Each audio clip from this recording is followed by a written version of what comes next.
Assalamualaikum Bang Haji dan Po Haji. Masuk lagi di channel saya. Semoga pada sehat walafiat. Jangan lupa bahagia ya, karena bahagia kita yang buat. Alhamdulillah wassalatu wassalamu ala sayyidina Rasulillah Maulana Muhammad ibn Abdullah wa ala alihi wa sahbihi wa man walah. Amma ba'd. Para hadirin seluruhnya, para kiai seluruhnya, para asatidzah seluruhnya, yang alhamdulillah hadir di tengah-tengah kita. Mudah-mudahan kehadiran beliau membawa menambah keberkahan untuk kita semua. Amin ya rabbal alamin. Wabil khusus Sahibul Khair Al-Mahtaram Al-Mukarram Kiai Ahmad Yani. Mudah-mudahan Kiai Ahmad Yani panjang umur, sehat walafiat. Mudah-mudahan beliau Allah beri keberkahan dunia wal akhirah. Amin ya rabbal alamin. Amin. Dimuliakan Allah Subhanahu wa taala. Nabi kita Muhammad sallallahu alaihi wasallam, manusia yang dipilih oleh Allah yang Maha Agung, dijadikan Nabi Muhammad manusia makhluk paling agung. Tidak ada rambut yang baik kecuali rambut terbaik Nabi Muhammad. Tidak ada wajah terbaik kecuali dipilih untuk Nabi Muhammad. Tidak ada alis teragung, termulia, terindah kecuali alisnya Nabi Muhammad sallallahu alaihi wasallam. Hadirin yang dimuliakan Allah, jangankan mukjizatnya Nabi, jangankan seluruh organ tubuh baginda agung Nabi Muhammad, wajah Nabi Muhammad cuma wajah. Tawassalu, mereka ini pada tawassul pakai wajah Nabi Muhammad sallallahu alaihi wasallam. Diceritakan dulu waktu Nabi masih bayi, itu musim paceklik, musim kering. Mereka meminta kepada Tuhan mereka. Mereka bersandar di tengah-tengah Ka'bah. Allah belum ijabahi doa mereka. Fadakhala Abdul Muttalib, maka Sayyidina Abdul Muttalib masuk rumah Sayyidatuna Aminah, membawa baginda agung Nabi Muhammad sallallahu alaihi wasallam. Wajahnya dikatadahkan ke atas langit, wajahnya melihat langit. Seketika itu langit dipandang oleh wajah mulia Nabi Muhammad sallallahu alaihi wasallam. Itu langit yang panas berubah menjadi sejuk.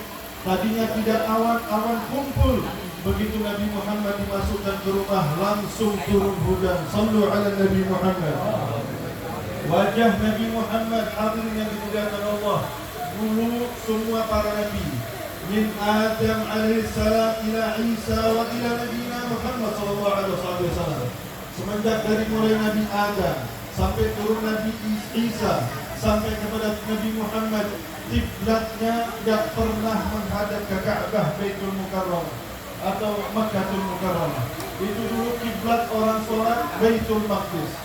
Nabi waktu di Makkah itu sholatnya menghadap Baitul Maqdis. Nabi masih tenang.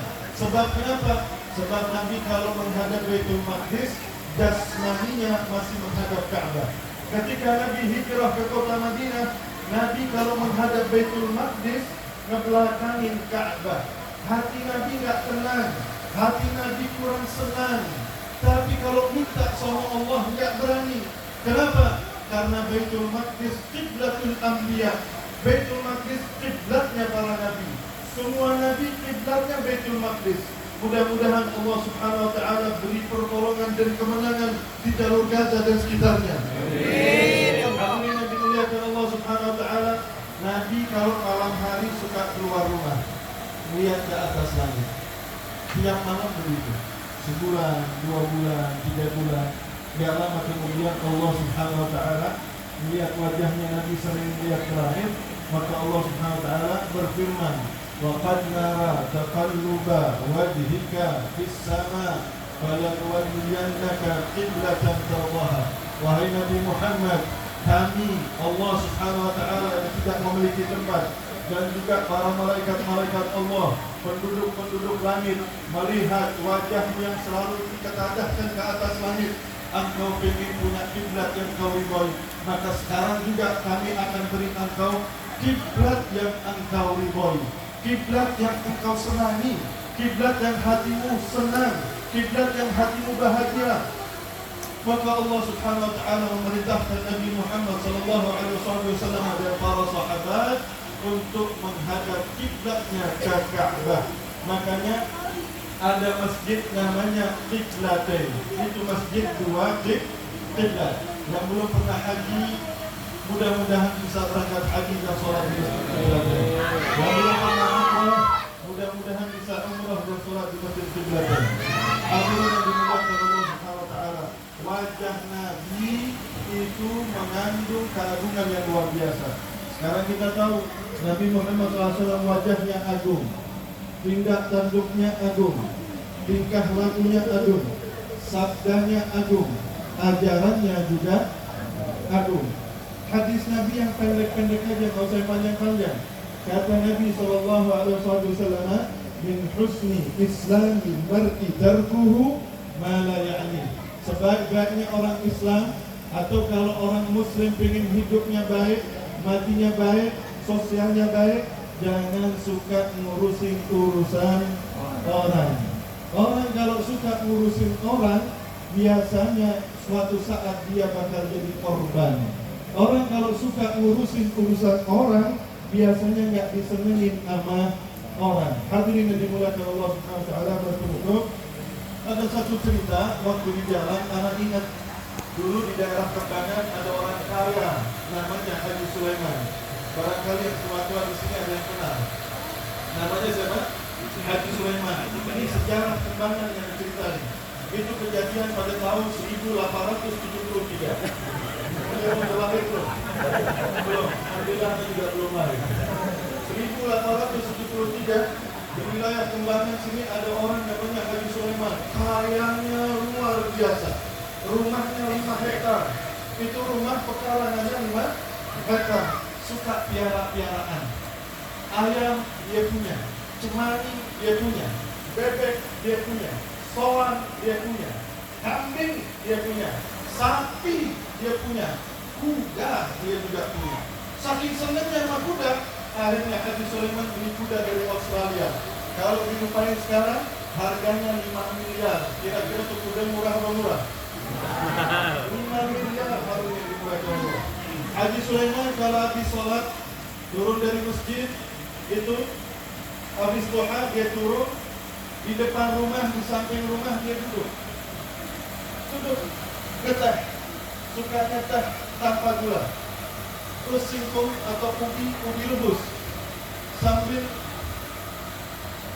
ngisep alingkinani.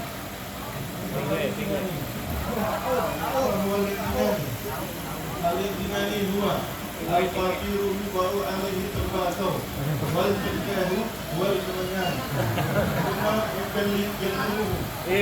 belum itu suka duduk di situ. Suatu saat Haji Sulaiman lihat kuda-kudanya turun dari kandang, keluar dari kandang. Kuda Australia nih hari nggak keluar dari kandang. Kaget Haji Sulaiman. Ini Haji Sulaiman jalan ke kandang kuda Australia. Dilihat ternyata kuda Australia kesian lagi sakit, nggak bisa bergerak, tulangnya lunglai, seakan-akan tidak memiliki tulang. Haji Sulaiman panggil anak yang paling tua. Panggilin spesialis kuda. Panggil dokter spesialis kuda. Disuntik ini kuda, ternyata kudanya nggak sehat. Panggil tukang urut spesialis kuda, diurut nggak sembuh juga. Panggil tukang bekam spesialis kuda, nggak sembuh juga. Sampai dipanggil tukang rukyah spesialis kuda, nggak sembuh juga. Hadirin yang dimuliakan Allah, Haji Sulaiman putus asa. Keluarga dipanggil, anaknya dipanggil, istrinya dipanggil. Duduk mereka, bikin rapat pleno. Kata Haji Sulaiman, ini sekarang kita mau rapat. Ini kuda, mau nggak mau, harus kita potong. Kata anaknya, bah, ini kuda mahal, sayang kalau mau dipotong. Kata abahnya, 3 hari lagi, kalau itu kuda nggak sembuh-sembuh, potong. Bah, ini mahal kuda. Kata Haji Sulaiman, justru karena mahal mesti kita potong. Daripada mati jadi bangkai, gak ada manfaatnya. Tapi kalau kita potong, dagingnya bisa dibagi-bagi. Subhanallah hadirin, waktu Haji Sulaiman ketok palu, di belakang ada kambing yang lagi dilepas makan rumput. Itu kambing sambil makan rumput, dia dengerin lapan Haji Sulaiman. Begitu udah selesai, suruh balik ke kandang. Ini kambing dibilang, kamu balik ke kandang. Biasanya kambing kalau habis makan rumput, dia langsung pulang ke kandang. Tapi karena ada gosip update, gosip terbaru, ini kambing dia balik, nggak langsung balik ke kandang, mampir ke kandang kuda. Assalamualaikum warahmatullahi wabarakatuh kuda. Waalaikumsalam warahmatullahi wabarakatuh ya kambing. Apa kabar? Baik, kita nggak pernah datang. Kata kambing, intinya kuda, ada tadi hadir rapat plenonya Haji Sulaiman. Kita hadir. Padahal dia cuma ngupin. Lagunya apa? Hadir. Apa rapatnya? Kata ini kambing, kuda 3 hari lagi kalau ente nggak berdiri, ente nggak sembuh, bakal disembelih, bakal dipotong. Ente digorok, daging ente dicincang-cincang kecil, daging ente ditusuk-tusuk, dibakar jadi sate. Serem kuda. Kuda karena terancam kematian, akhirnya kuda semangat hidup. Semangat hidup kembali. Hari pertama dia pengen berusaha bisa berlari. Alhamdulillah Allah kasih dia karena semangatnya bisa berdiri. Hari kedua bisa berjalan. Hari ketiga alhamdulillah sehat total. Dia bisa berjalan, bisa berlari, bisa loncat-loncat. Pagi hari Haji Sulaiman lihat, Masya Allah, kuda sembuh. Saking senangnya keluarga semuanya dipanggil. Bingung keluarga, ada apa ini panggilan kedua? Kata Haji Sulaiman, nanti malam undang para kiai, undang para habaib, undang RT RW lurah, undang masyarakat semua. Ada apa Pak? Baca Quran, itu kuda alhamdulillah udah sehat. Ayah udah sehat, asak. Bah, ini dadakan acara nanti malam. Terus kita harus dikasih makan. Kita kasih makan apa? Kata Haji Sulaiman, gampang, sembelih kambing. Yang tadi mau mati siapa? Kambing apa kuda? Kuda. Kuda mau mati. Yang sehat makan rumput, dengar gosip, jadi korban siapa? Kambing. Sebab kenapa kambing jadi korban? Sebab kambing ngurusin urusan kuda. Hadirin yang dimuliakan Allah Subhanahu wa taala, Nabi SAW bersabda, "Min husni islamil mar'i tarkuhu ma la yakni." Jangan suka ngurusin urusan orang. Siapapun yang suka ngurusin orang, suatu saat dia bakal jadi korban. Enggak disenengin sama orang. Bahkan Sayyidina Ja'far As-Shadiq radhiyallahu ta'ala warḍah, dia mengatakan, "Fa idza sabta'a 'alaika ar-rizq." Kalau seandainya rezeki kamu lambat, rezeki kamu nggak datang, rezeki kamu malu-malu, fa'lam annaka qad takallamta fi ma la ya'ni. Kamu udah bicara, ngobrol, ngomong dengan sesuatu yang nggak penting. Mudah-mudahan Allah Subhanahu wa taala jadikan kita semua yang hadir orang-orang penting. Amin. Berbicara hanya yang penting-penting. Amin. Mudah-mudahan Allah Subhanahu wa taala juga matikan kita dalam keadaan penting alias husnul khatimah, dan dikumpulkan kelak ketika bi'tsah bersama orang-orang penting, para aulia Allah, kaum salihin, dipimpin sama orang yang pentingnya paling penting, Nabi Muhammad sallallahu alaihi wasallam. Hadirin, ini saja saya. Wassalamualaikum warahmatullahi wabarakatuh.